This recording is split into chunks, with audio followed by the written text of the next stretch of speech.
There is something unsettling about realizing that the very things we give with kindness, gifts meant to show love, support, or gratitude, can quietly drain our wealth without us noticing. Yet ancient Jewish wisdom has warned for generations that certain gifts carry spiritual signatures capable of opening doors or closing them, expanding abundance or leaking it away drop by drop. When I first learned this, it felt like someone had pulled back a curtain I didn't even know existed.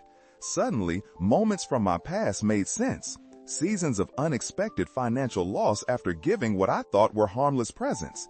It was never random. It was resonance. Before we go deeper, I want to invite you into an act of intention. Go to the comments right now and write, "I choose to give gifts that attract abundance." This is not a trivial gesture. ביהדות tradition, האקט של ריתים הוא ספיריטואלי imprint. He anchors intention into the physical world. When you speak desire, it forms a vibration. When you write desire, it forms a covenant. Your journey through these 7 forbidden gifts begins with choosing to align your giving with expansion, not depletion. You see, gifts are not objects. They are vessels. They carry energy, meaning, symbolism. They create invisible contracts between giver and receiver. And just as a seed contains the fruit it will one day produce, a gift contains the energy it will echo back into your life. Some gifts bring blessing, multiplying what you have. Others interrupt the flow of Shefa, the divine abundance that moves like a river toward those who are ready to hold it. Yet the danger lies in how ordinary these 7 gifts are. Nothing about them appears harmful. Some are even considered thoughtful or generous. But spiritually, they create fractures, tiny openings where wealth seeps away unseen. Not through superstition, but through symbolism. Not through fear, but through misalignment. And every time you give one of these items, you echo a message into the universe about your relationship with money, whether you mean to or not.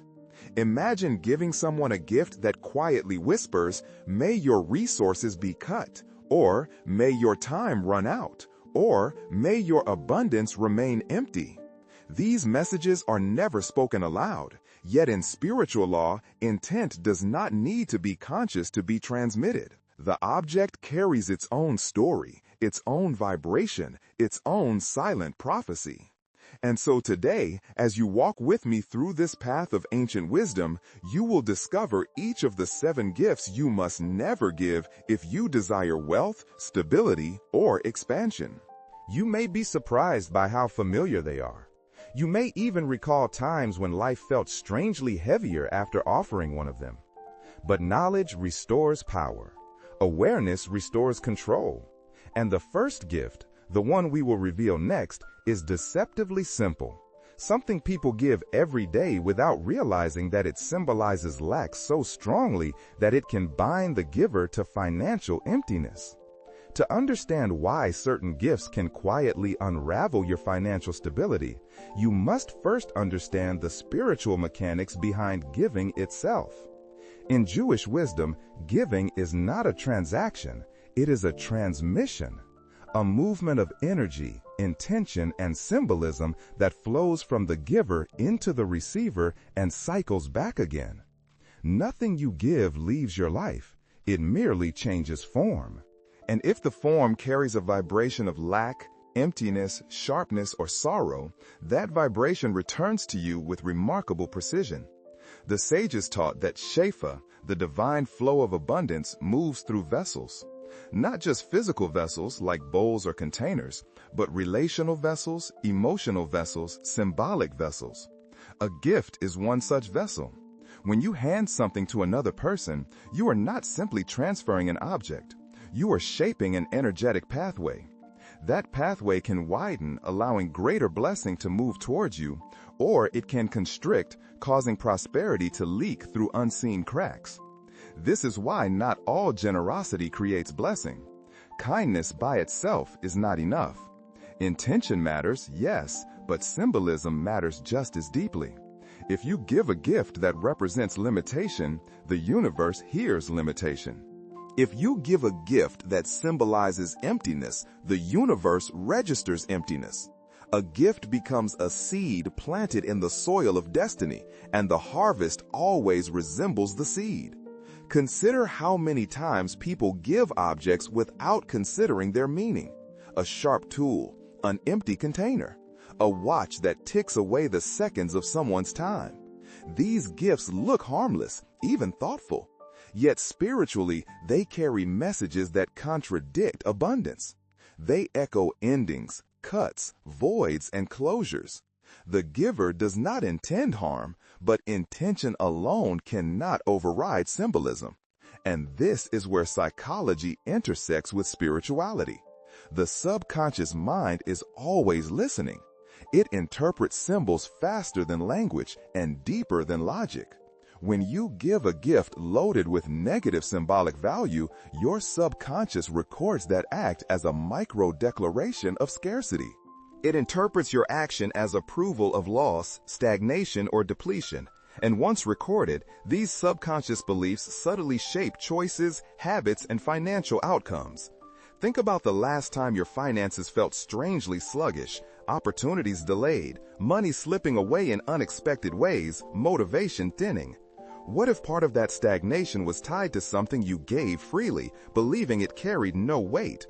This is why the ancients taught that wise giving is a spiritual art. Every object has a story, every story carries energy, and every energy returns to its source.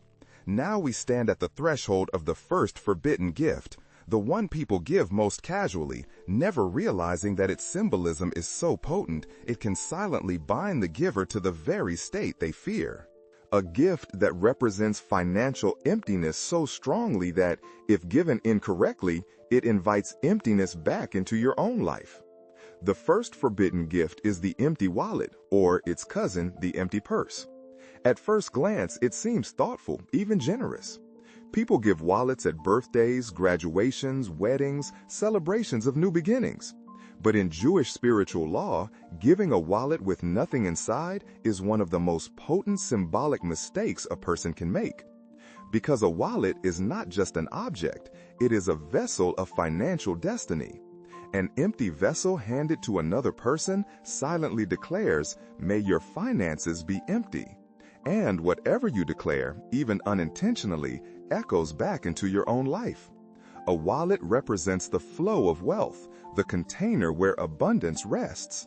When you give it void of life, no coin, no bill, no token of fullness, you create a symbolic contract of lack. You send a message into the spiritual field, "I transfer emptiness." And the universe, precise in its reflections, becomes reluctant to send wealth through a person who gives emptiness as a blessing. This is why the tradition insists, never, under any circumstances, give a wallet without placing something inside. Even a single coin transforms the symbolism. A coin is not money, it is intention. It says, "May this vessel always hold something. May it never be empty."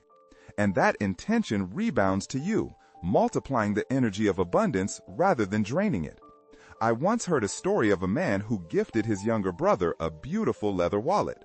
It was elegant, expensive, chosen with love. But he gave it completely empty. Within weeks, strange things began to happen. Unexpected bills, broken appliances, a sudden dip in clients. Nothing catastrophic, just a steady hum of financial resistance. Months later, while speaking to an elder in his community, he learned about the law of the empty vessel.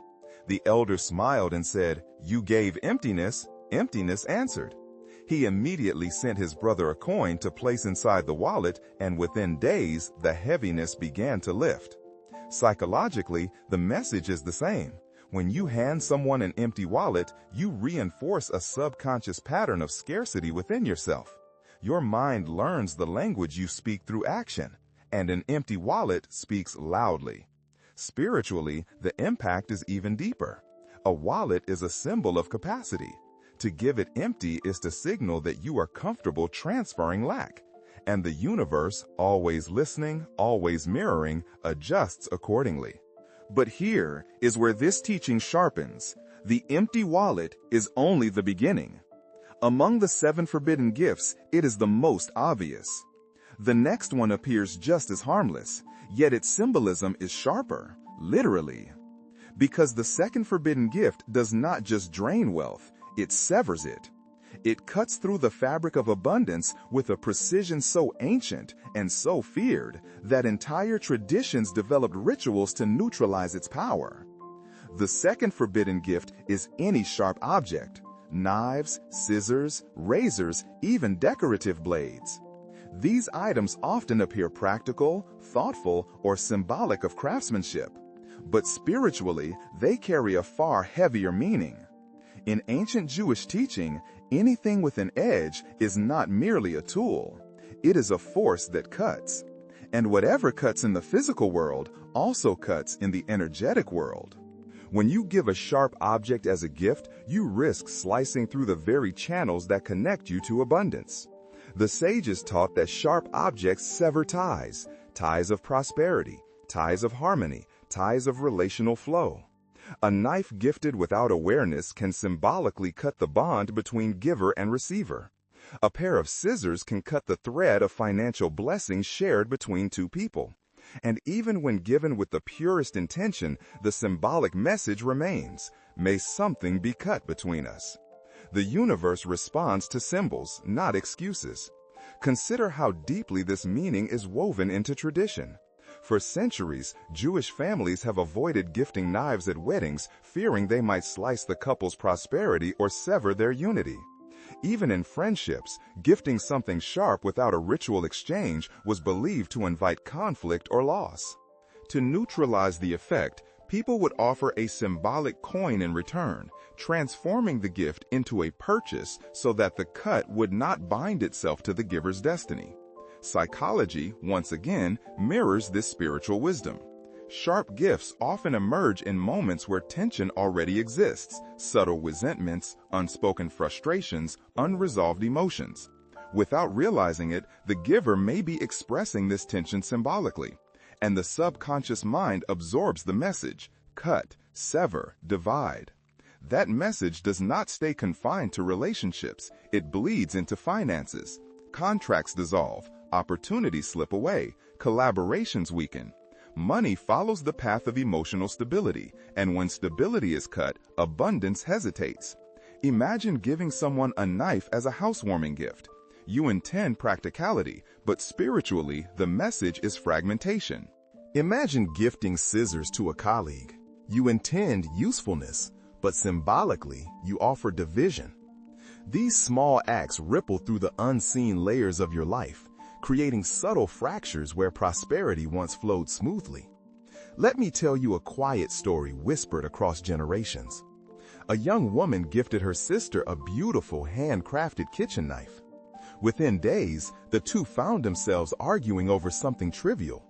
Within weeks, an unexpected expense drained the young woman's savings. The elders in her family asked, "Did you give a blade?" When she nodded, their response was simple: "Then the cut has already traveled." She later reversed the energy by accepting a symbolic coin from her sister, restoring flow where the fracture had begun. And yet, as powerful as this lesson is, the next forbidden gift carries an even heavier shadow, not because it cuts, but because it symbolizes the one thing wealth fears most: the end of time. For the next gift marks closure, limitation, and the quiet expiration of opportunity. The third forbidden gift is a clock or a watch. At first, it seems elegant, refined even. People give timepieces to celebrate milestones, achievements, new eras of life. Yet, within Jewish mysticism, time is not merely measured, it is sacred. It is the vessel through which destiny unfolds. And gifting an object that marks time carries symbolism far more potent than most people realize. A clock does not simply count hours, it represents the passage of life, the dwindling of possibility, the approach of endings. When you give someone a timepiece, you send an unspoken message: your time is running. Not flowing, running. Running out, running away, slipping through the fingers. And because giving is an energetic exchange, that message reverberates back to you as well. Suddenly, the abundance that should unfold with ease begins to feel pressured, rushed, constrained. Instead of expansion, you experience deadlines. Instead of opportunity, you experience expiration. Think of the subconscious imprint this gift leaves. A watch is a constant reminder of limitation, ticks marking the boundaries of existence. A clock hanging on a wall is a silent metronome counting down what cannot be regained. When you give such a symbol, your inner world absorbs its message. There is not enough time. And scarcity of time often translates into scarcity of wealth, because financial growth requires patience, openness, and the belief in unfolding. I once heard a story about a man who received an ornate clock as a blessing for his new home. It was large, beautiful, carved with care. Weeks after hanging it on his wall, he noticed a strange shift. Opportunities that once seemed abundant faded. Projects stalled. Clients withdrew. Time felt compressed, as though he were always behind. When he consulted a spiritual elder, the elder asked him a simple question: "Who gave you the countdown?" Only then did he understand the symbolism of the clock on his wall, marking not beginnings but endings. In Jewish tradition, timepieces symbolize closure. They mark cycles, transitions, and completion. They do not symbolize flow. And abundance by its nature thrives in flow, open, spacious, continuous. A gift that embodies the concept of "your time is nearly up" interrupts that openness. Psychology adds another layer. People who live under constant time pressure tend to make poor financial decisions. They say yes too quickly. People who live under constant time pressure tend to make poorer financial decisions. They say yes too quickly, no too slowly, invest impulsively, or avoid long-term planning altogether. A timepiece gifted at the wrong moment reinforces these patterns, embedding urgency where calm should reside. This is why, if a clock or watch must be given, tradition demands an exchange, a symbolic coin, to convert the gift into a transaction rather than a blessing. Only then is the energy neutralized. But clocks are not the only gifts that threaten your financial path. There is another object, used constantly, worn daily, that carries the energy of departure. A gift that symbolically encourages someone to walk away from you, taking your luck with them. The fourth forbidden gift is shoes, any kind of footwear. Elegant shoes, stylish boots, comfortable sneakers, handmade sandals. No matter how beautiful or thoughtful the intention may be, gifting shoes carries a spiritual symbolism that is far more dangerous than most people realize. In Jewish mystical tradition, shoes represent movement, direction, the path someone is walking. They symbolize journeys, beginnings and endings, arrivals and departures. And when you give someone a pair of shoes, you may unknowingly be handing them the energy to walk out of your life, and with them the flow of abundance that once moved between you. Shoes are not passive objects. They carry the weight of footsteps, the memory of roads taken, the imprint of choices made. They absorb energy from every path they touch, and spiritually they are tied to destiny lines, the invisible routes along which opportunities, relationships, and prosperity travel. When you give shoes as a gift, you symbolically encourage movement, change, and transition. But not all transitions lead toward you. Many lead away. There is an old saying whispered in Jewish households: "Give a man shoes and he will walk away." It is not a superstition. It is a recognition of how symbolic exchanges shape energetic contracts. Gifting footwear implies releasing someone from where they stand, freeing their steps, loosening the bond between you. And abundance often flows through connection, through partnerships, collaborations, shared intentions, shared destinies. If you symbolically sever the path between you and another, you risk severing the prosperity linked to that connection as well. Psychology echoes this symbolism. Shoes are frequently associated with independence, departure, escape, and personal reinvention. When you gift them, you reinforce these themes in the subconscious mind, both in yourself and in the person receiving them. Something inside them feels the subtle permission to drift, to distance, to separate. Something inside you prepares for that separation without knowing why. and in that gap, financial energy can weaken. Consider the story of a young woman who gifted her partner an expensive pair of shoes for his birthday. Days later, he received a job offer in another city. Weeks later, he moved. She described the experience as watching him walk out of my life, literally, only later learning the old teaching that gifting shoes can trigger departure. And with his departure came the unraveling of shared financial dreams, plans, and stability. Spiritually, shoes also symbolize elevation, steps upward or downward, progression or decline. When given incorrectly, they may signal that someone is meant to rise away from you, not with you. And if they rise away, the blessings connected to that partnership rise with them. None of this means shoes are evil. It means they are potent, too potent to give blindly. If you must gift footwear, tradition says the receiver should give you a small coin in return, transforming the gift into a symbolic purchase and preventing the energetic separation. Yet, as powerful as this lesson is, it leads us to another forbidden gift, one that appears utterly innocent, the kind of thing people give constantly without seeing its danger. A gift that carries emptiness so deeply that it drains wealth at the level of symbol, spirit, and subconscious. The fifth forbidden gift is an empty container, an empty box, jar, mug, bottle, vase, pouch, or any vessel given without contents. At first, it seems harmless. People gift empty containers all the time with the idea that the receiver will fill them with whatever they want. But in Jewish mystical wisdom, a vessel is never neutral. A vessel represents capacity, potential, readiness. And gifting an empty vessel is one of the strongest symbolic gestures of lack.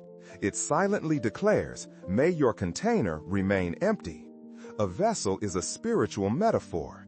It represents the space in which blessing settles. A bowl is not just a bowl. It is a symbol of reception. A jar is not just a jar. It is a symbol of storage. A mug is not just a mug. It is a symbol of nourishment. So when you gift such a vessel hollow and lifeless, you transmit a vibration of void. You send forward emptiness, and emptiness, by spiritual law, returns. This is why the sages taught, never present a vessel in a state of absence. If you must gift it, fill it with something alive. A coin, a piece of candy, a small note of blessing, a flower, even a pinch of salt or sugar, anything but nothing, because nothing is not neutral. Nothing is a declaration. The psychology behind this symbolism is equally powerful. The subconscious mind interprets empty containers as representations of unfulfilled potential, unresolved needs, or hollow spaces in one's emotional and financial life. Gifting emptiness reinforces a pattern of expecting less, receiving less, and settling for less. It communicates at an unconscious level that the giver accepts or even endorses absence rather than abundance. Imagine handing someone an empty jar. You think you're offering possibility, but spiritually you are offering void. Imagine giving a decorative vase with no flower inside. You think it's elegant, but energetically you're saying, "May beauty remain unmanifest." Imagine gifting a mug with no drink, no sweetness, no warmth. You think it's practical, but the universe hears, "May nourishment be incomplete." A woman once told me about a moment that changed her perspective entirely. She gifted her niece a gorgeous ceramic mug, empty. Within a week, her niece's new business venture lost momentum.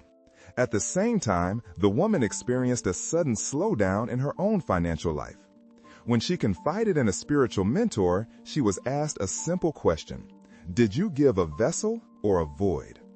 That question stayed with her for years. In Jewish tradition, abundance flows toward fullness. Not excessive fullness, symbolic fullness. A filled vessel says, "There is enough." An empty vessel says, "There is nothing." And the universe echoes back whatever message you send.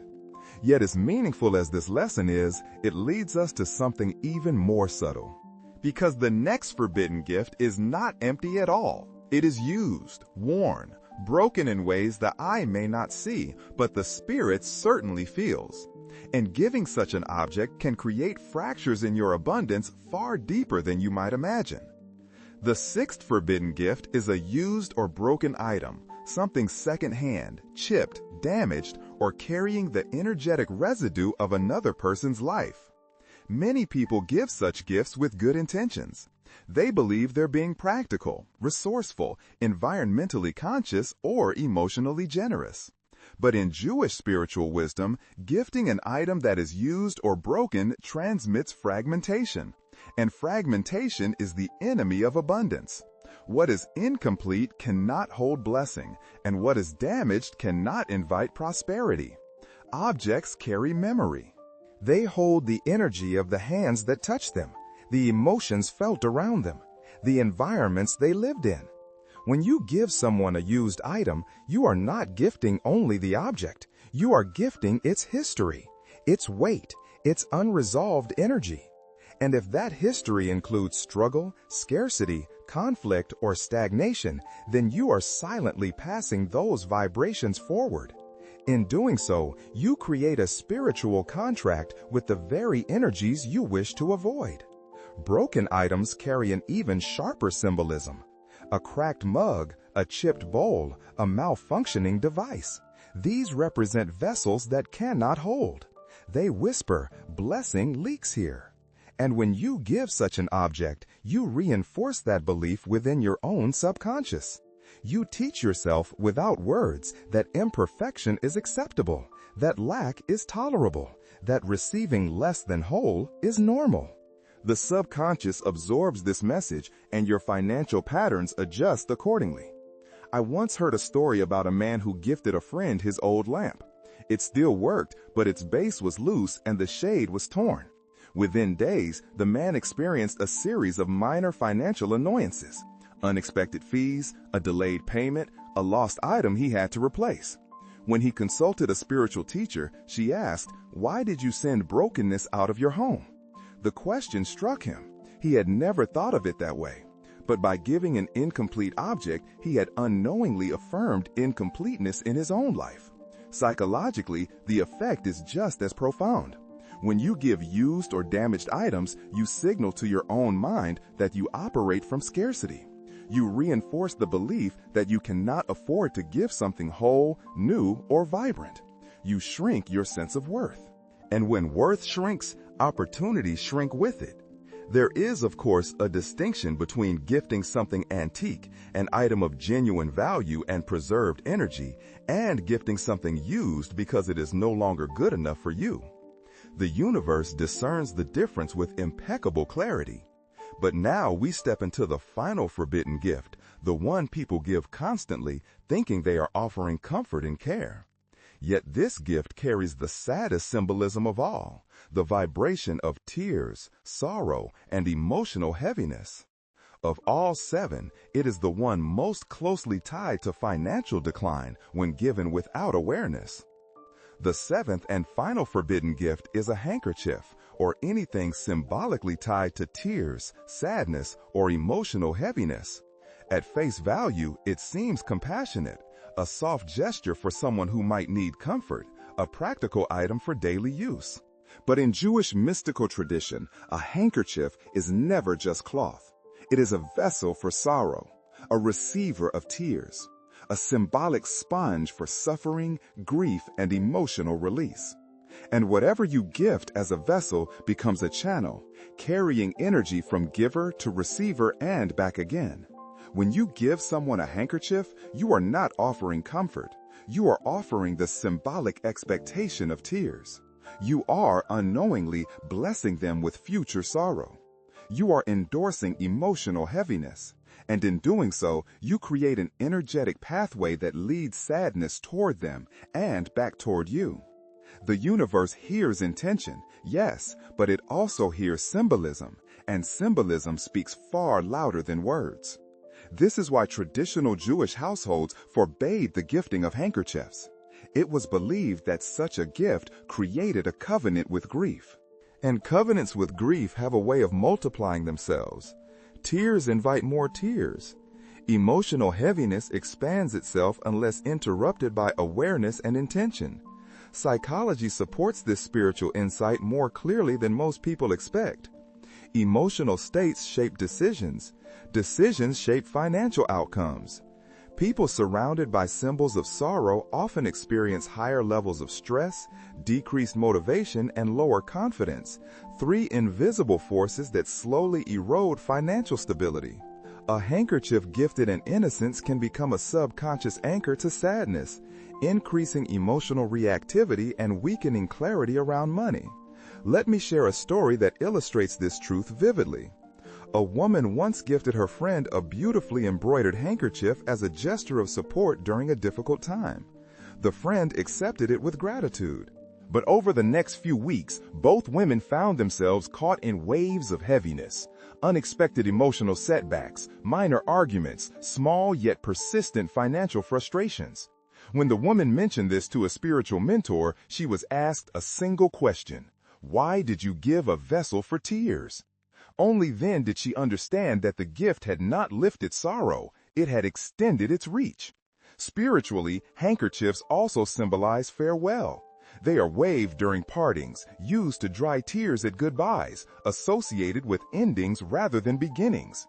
When you give such an item, you may unknowingly invite separation between yourself and the receiver, between you and certain opportunities, between your present and the abundance meant to unfold. And yet, knowledge dissolves danger. Once you understand the symbolism behind these 7 gifts, you reclaim the power to shape the energetic contracts you create with others. Giving becomes intentional.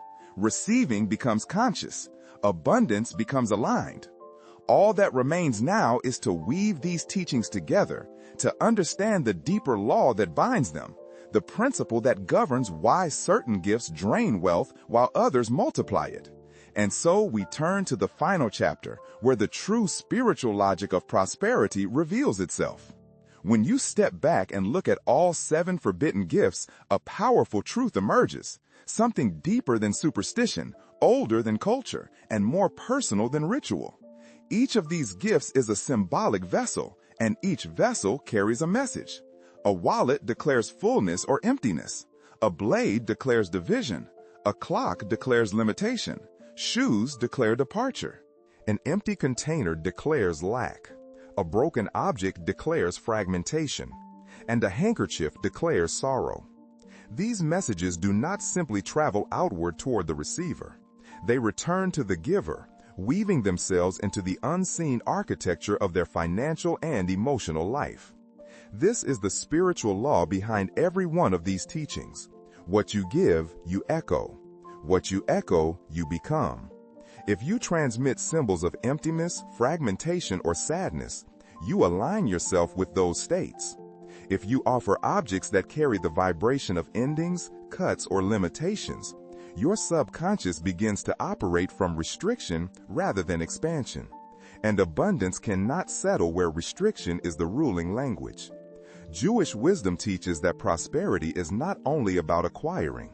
It is about becoming a vessel capable of holding blessing, a vessel without cracks, a vessel without voids, a vessel aligned with fullness, clarity, and continuity. The 7 forbidden gifts break this alignment. They disrupt the resonance between your inner world and the abundance seeking to reach you. Wealth, in its spiritual form, moves like light. It goes where it is welcomed, reflected, and amplified. This is why the opposite is also true. When you give gifts that symbolize life, warmth, sweetness, growth, nourishment, protection, and fullness, you invite these qualities into your own world. Every act of giving becomes a form of self-creation. Every gift becomes a seed in the soil of your future. And seeds grow according to their kind. So as you move forward, carry this truth with you. Generosity is sacred, but it must be conscious. Your gifts are prayers wrapped in physical form. They speak on your behalf long after they leave your hands. Let them speak abundance. Let them speak blessing. Let them speak expansion, because the universe listens. And now, having walked through the depth of this ancient teaching, I offer you a blessing to close this journey and seal it inside your spirit. May your hands give only what multiplies your light. May your home overflow with vessels of fullness, not emptiness. May your relationships be whole, your opportunities open, and your steps guided. May abundance move toward you with ease, and may your heart remain wide enough to receive it. Finally, a symbolic invitation. Share this teaching with 3 people who may unknowingly be giving gifts that dim their prosperity. When you spread wisdom, you expand your own vessel. When you protect others from loss, you strengthen your own flow. You now understand the law behind the 7 forbidden gifts.